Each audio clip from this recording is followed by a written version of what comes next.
Welcome back to BMW Today. My name is Joy and we are here at the BMW Group Classic. Today it's all about classical cars of BMW. And therefore I have Benjamin Voss, spokesperson, with me, right? Right, but you could call me Benny, that's easier. Okay, thank God. Benny, how are you doing?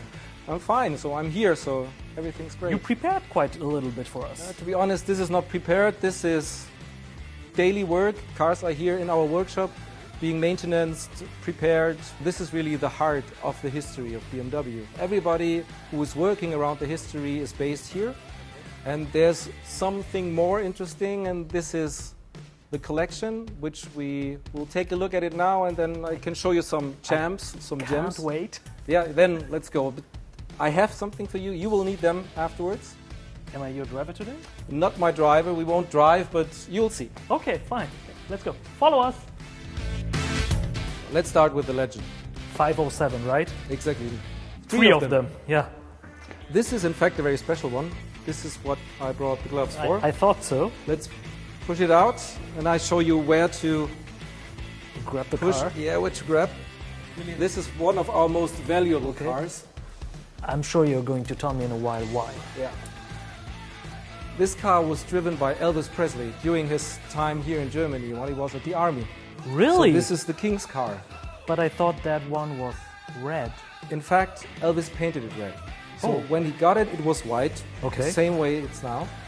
And then there's the legend that every morning when he wanted to go to the barracks at the US Army, he got messages written with lipstick on his car, like Elvis, I love you, different phone numbers, call me. Wow. And he said, okay, no, I don't want this anymore, so I simply paint the car red, and then nobody is able to ride it with red lipsticks. Okay. That's the legend. And how did you get the car back?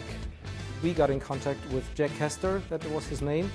And yeah, we managed to get the car back to Munich and managed to restore it the way it was. It came off the production line. The condition was pretty bad. Somebody took out the engine, put in an American V8, made a drag racer out of it.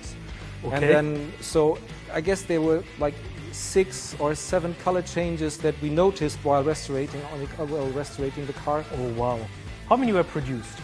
In total, 251 were produced. So if you see those 3, that's more than 1% of the production volume. Wow. Yeah. Yeah, we're lucky to have them here. Cool. And to show them to our visitors. Little history in that car. Yeah. So we can move on to the next We can move car? on. I have some other stuff to show you, which is quite interesting. So okay, let's go ahead. Well, this looks like a normal 7 Series.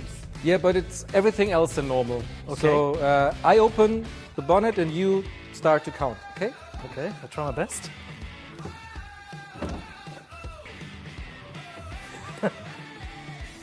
No way. That's 16. That's the V16. That's the Project Goldfish car. I thought that was a myth. Well, did they develop a complete new engine, or how was it? How was the process? In fact, the head of engine development, Dr. Lange, he called his 12-cylinder specialist, Okay. Mr. Fischer, and he said, "Would you be able to build me a V16?" Okay. Mr. Fischer replied, "Yeah, summer right now. By Christmas, you have this one under your tree. The only thing I need is 2 V12s and a little money." Okay. And so he, out of 2 V12s, which he cut it after 4 cylinders each, or 4-cylinder banks, he put them together. So the middle parts were removed and the front and the back. Oh, wow. There was one problem. You need air and you need cooling, and there's no space for the radiator. Yeah. They simply moved the radiators to the back. Okay. And this resulted in a, let's say, not so elegant Not very air common. intakes. Those air intakes, but they needed them to grab the cooling air for the radiators that are in the trunk. You can open the trunk and have a look. Okay. There's not much space left for the luggage. No way. There's 2 radiators, one on the left and the other one on the right. Really? Yep. It is quite special. It has over 400 horsepower. Okay. Quite a high fuel consumption. Wow. So I would say let's move on. Let's move on. So motorsport cars? Yeah, of course. Great. Yeah. This is the one. It's the BT52. I love the colors here. That's the 83 World Championship car. Oh yeah, that specific car. Nelson Piquet sat in exactly this car Oh, when he wow. crossed the line at the Kyalami Grand Prix in South Africa, and this Okay. is when he won the championship. I love the design. It's very clean. Yeah, in my opinion, it's one of the most beautiful Formula One race cars because it's simple, it's clean. As I said, it has those arrow shape. Yeah. It's not too complicated with all those wings, Flaps. and yeah. it's quite simple compared to today's car. Yeah. But it's a cannonball. It was quite complicated to drive, especially with this power. How much power do we have in that car? It is, in fact, the most powerful engine around. Okay. It has, so the engine was capable of over 1,400 horsepower. We had the engine revised, and Mark Zura test drove it, and he said, himself. yeah, it's working. Wheel spin up to third and fourth gear, so everything else is great. So this is an engine we just rebuilt, but we also rebuilding complete cars. Okay. And perhaps that would be an option to take a look at, because we have just finished a car which is not that well known. I guess not many people have seen it. Well, then let's have a look. So this model I have never seen before. What is that?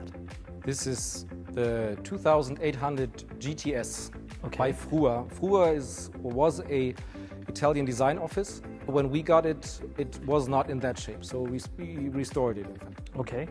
I love this paint. What is the name of that? That's a difficult question, because when we got the car was in a red-brownish color. But Okay. we knew from old pictures that the car used to be in a green tone. Then we were lucky. We found in the gas cap there was a Ooh. small spot which was still green. And then we made a color analysis. Okay. And then found out the tone. And then we just looked at the different tones from back then and had our tone. And it did not perfectly match, so Okay. I cannot tell the exact name of them. But let's stick to a nice green color. Okay, nice green color. And another car I don't know is this one. You mean Look at the Garmisch? kidney. Really fantastic. Never seen that before. Yeah, that's in fact, this is not an original car. Okay. It was the same concept as with the Frua. Okay. But this was Bertone, the design studio in Italy, and Gandini, Marcello Gandini, a very Yeah. famous designer. He did the design on the car, and they showed it to BMW Okay. if they want to do a serial production. Okay.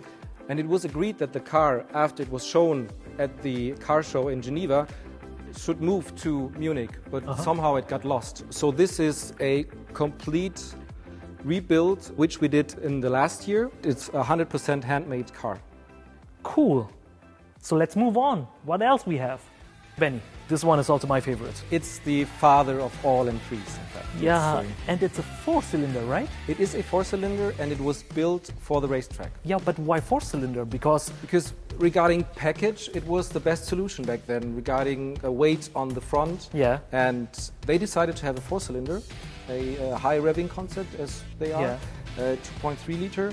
And during the different generations of M3s, you have different motor concepts. Yeah. 4s, 6 cylinders, 8, V8s, and then 6-cylinder with turbo. turbocharged. Yeah. So this was the very first, and it has become an icon, and it's totally worth it. It was meant to be a race car, Yeah. and they built it. They had to build 5,000 to race it, Oh, okay. but then they sold over 17,000 of them until the end of production, because everybody loved it and still do. Yeah, I'm getting goosebumps. And this is why we chose to have this car on our YouTube channel as well. So if you guys want to see more about this car, make sure to check out our YouTube channel. It's simply called BMW Group Classic, and then you will see tons of videos which you might like. And before we did this take, Joy told me that he has never driven an M3 E30. And Yeah. driving will be difficult, but keys inside, you can start it. Really? Okay, interview over. Thanks for watching. See you next time on BMW Today. I'm quite excited. I'm going to start the engine. Bye.